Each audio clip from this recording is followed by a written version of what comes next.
Mathilde aussi? Quand on se moquait de moi, je me disais quand même, c'est quand même dingue que publiquement, tu affiches que tu es méchant, mesquin, petit. Moi, j'oserais jamais. Ça fait partie des trucs, ça me vient même pas à l'esprit. Donc, Même si ça me venait à l'esprit, j'oserais jamais. Vous leur avez dit ça? Non, parce que mon grand-père disait un truc super, c'est qu'on ne discute pas avec les brouettes, on les pousse.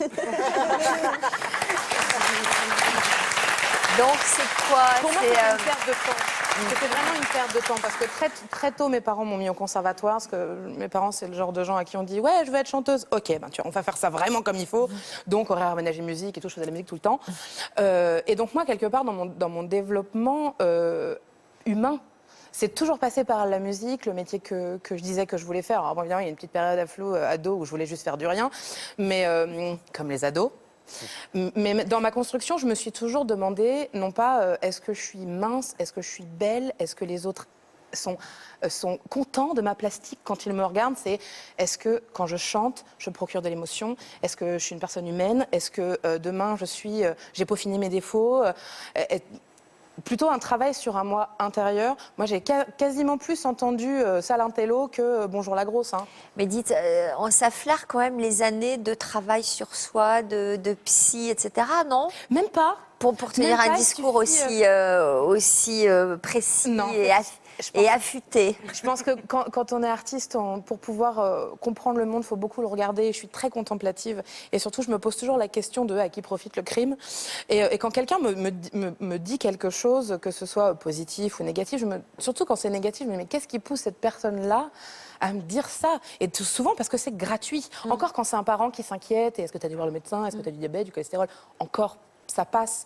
Quand c'est vraiment une inquiétude, mais quand c'est juste ça va la grosse? Et toi, Pignouf, ça va? Enfin, je sais pas, il y a un moment où j'aimerais bien commencer mes relations humaines avec quelqu'un que je connais pas par autre chose que juste l'apparence, quoi. C'est tellement vain, c'est tellement creux. J'ai l'impression d'enfoncer des portes ouvertes, excusez-moi. Mais c'est vrai que moi, ça me choque à chaque fois de me dire que les gens peuvent s'arrêter à ça. Et je me pose la question, justement, au quotidien de pourquoi. Vous avez quand même essayé de maigrir quand vous étiez au lycée, je crois? Ouais, quand j'étais au lycée, je pense que c'était mon 3e ou 4e régime. C'était un régime hypocalorique. Et comme moi, je suis un peu ayatollah, on m'avait dit que c'était entre 1000 et 1500 calories. Moi, j'en mangeais 750 pour être sûre.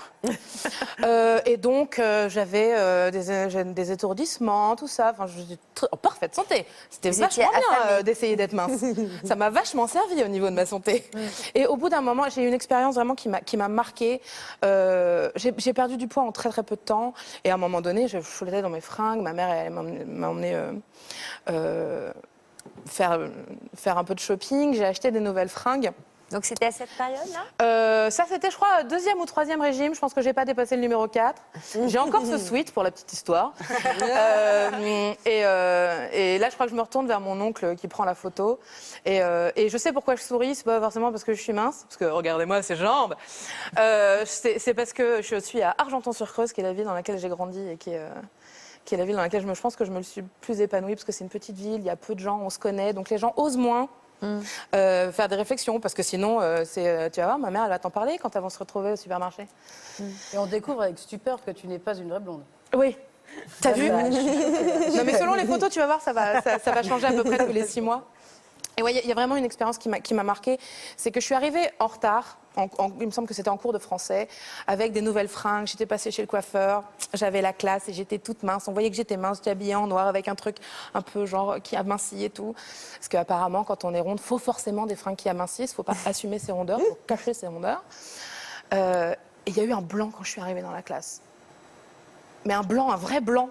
Et tout de suite, moi, je me suis dit, j'ai un truc sur la figure, je suis mal coiffée, je me suis mis du liner, je sais pas, un truc. Et puis, je me suis assise et j'ai senti un regard différent.